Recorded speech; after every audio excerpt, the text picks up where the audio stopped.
قرآن کی سب سے چھوٹی صورتوں میں سے ایک، لیکن معنی کے لحاظ سے شاید سب سے گہری۔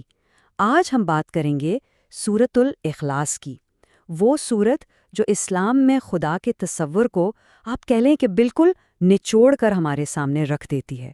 تو چلیں اس کے معنی کے سمندر میں اترتے ہیں۔ اچھا، ہماری اس ساری گفتگو کا جو محور ہے وہ یہی متن ہے جو آپ کے سامنے ہے، یعنی سورۃ الاخلاص، اس کا ترجمہ اور اس کی تفسیر، جو ہمیں اس کے گہرے مطلب تک پہنچنے میں مدد دے گی۔ تو پھر سب سے پہلا اور سب سے بنیادی سوال کہ اسلام میں خدا کا تصور آخر ہے کیا؟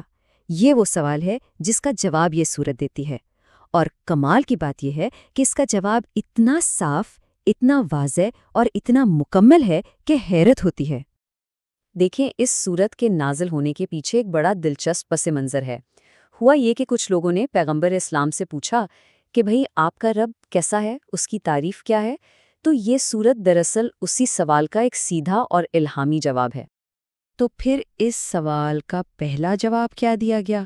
سب سے پہلی بات، توحید کا بنیادی ستون، یعنی یہ کہ اللہ صرف ایک ہے۔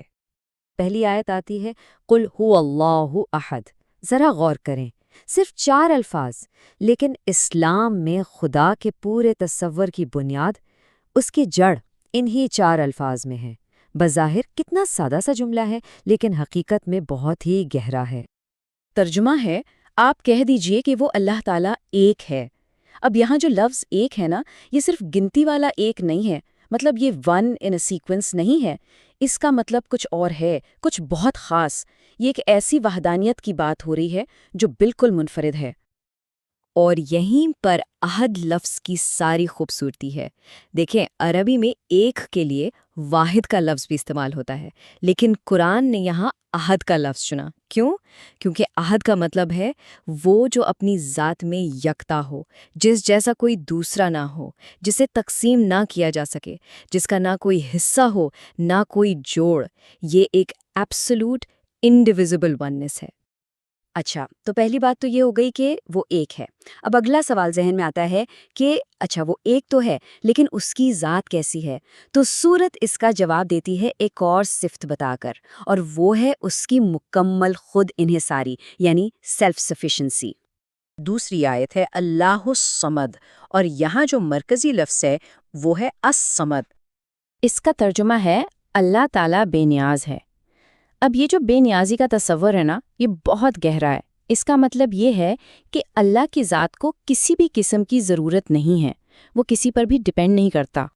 تو پھر الصمد کا اصل مطلب کیا ہوا؟ تفسیر بتاتی ہے کہ الصمد وہ ہے جس کے سب محتاج ہوں، لیکن وہ خود کسی کا محتاج نہ ہو۔ ذرا سوچئے اس بات پر، کائنات کی ہر ایک چیز اپنے وجود کے لیے، اپنی بقا کے لیے اسی پر انحصار کرتی ہے، لیکن وہ کسی پر انحصار نہیں کرتا۔ یہ خود انحصاری کی آپ کہہ لیں کہ الٹیمیٹ ڈیفینیشن ہے۔ اب یہاں سے سورت ایک بڑا دلچسپ انداز اختیار کرتی ہے۔ یہ بتانے کے بجائے کہ اللہ کیا ہے، اب یہ بتایا جا رہا ہے کہ وہ کیا نہیں ہے۔ اور یہ جو نفی کا انداز ہے نا، یہ اس کے تصور کو اور بھی زیادہ صاف اور منفرد بنا دیتا ہے۔ آیت ہے لم یلد ولم یولد۔ یہ آیت کیا کرتی ہے؟ یہ پیدائش اور خاندان کے جو ہمارے انسانی تصورات ہیں نا، انہیں اللہ کی ذات سے بالکل الگ کر دیتی ہے۔ چلیں اس کو 2 حصوں میں توڑ کر سمجھتے ہیں۔ پہلا حصہ لم یلد، یعنی اس نے کسی کو نہیں جنا، سادہ لفظوں میں اس کی کوئی اولاد نہیں۔ اور دوسرا حصہ ولم یولد، یعنی نہ وہ کسی سے جنا گیا، مطلب اس کے کوئی ماں باپ نہیں، اس کا کوئی اوریجن نہیں ہے، وہ ہمیشہ سے ہے اور ہمیشہ رہے گا۔ اور اب ہم آتے ہیں اس سورت کے آخری اور حتمی بیان پر، وہ بیان جو اللہ کی مکمل اور مطلق انفرادیت پر آپ سمجھیں کہ ایک مہر لگا دیتا ہے۔ آخری آیت ہے وَلَمْ يَكُنْ لَهُ كُفُوًا أَحَدٌ۔ یہ آیت پچھلی ساری باتوں کو ایک جگہ اکٹھا کر کے ایک فائنل کنکلوژن ہمارے سامنے رکھتی ہے۔ ترجمہ ہے اور نہ کوئی اس کا ہمسر ہے۔ یہاں جو لفظ ہے کفوان یعنی ہمسر، اس کا مطلب ہے کوئی بھی جو اس کے برابر ہو، اس کے جیسا ہو، یا جس سے اس کا موازنہ بھی کیا جا سکے۔ تو یہ آیت صاف اعلان کر رہی ہے کہ پوری کائنات میں کوئی ایک بھی چیز، کوئی ایک بھی ہستی، کوئی تصور اس کے برابر ہو ہی نہیں سکتا۔ تو یہ جو بے مثالی ہے یہ کن چیزوں میں ہے؟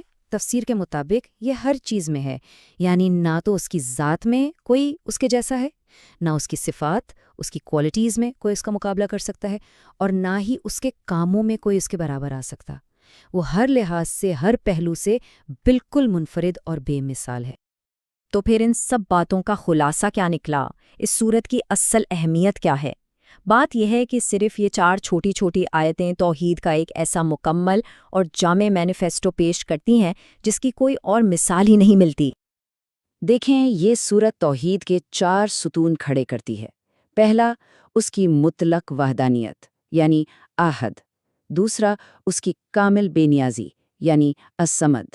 تیسرا، اس کا ہر طرح کے خاندانی اور نسبی تعلق سے پاک ہونا۔ اور چوتھا، اس کی مطلق انفرادیت یعنی اس جیسا کوئی بھی نہیں۔ اور اس کی عظمت کا اندازہ صرف اس ایک بات سے لگا لیں کہ کہا جاتا ہے یہ مختصر سی سورت اپنی فضیلت میں تہائی قرآن کے برابر ہے۔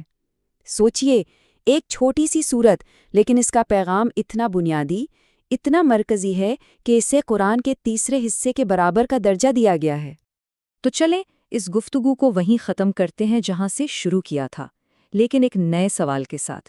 سوال یہ ہے کہ آخر کیسے یہ اتنی چھوٹی سی سورت صرف چند الفاظ میں توحید جیسے وسیع تصور کو اتنی جامعیت سے بیان کر دیتی ہے؟ شاید اس کا جواب اس کی سادگی میں ہی ہے، وہ سادگی جو اسے اسلام کے سب سے بنیادی عقیدے کا، آپ کہہ لیں کہ دل اور روح بنا دیتی ہے۔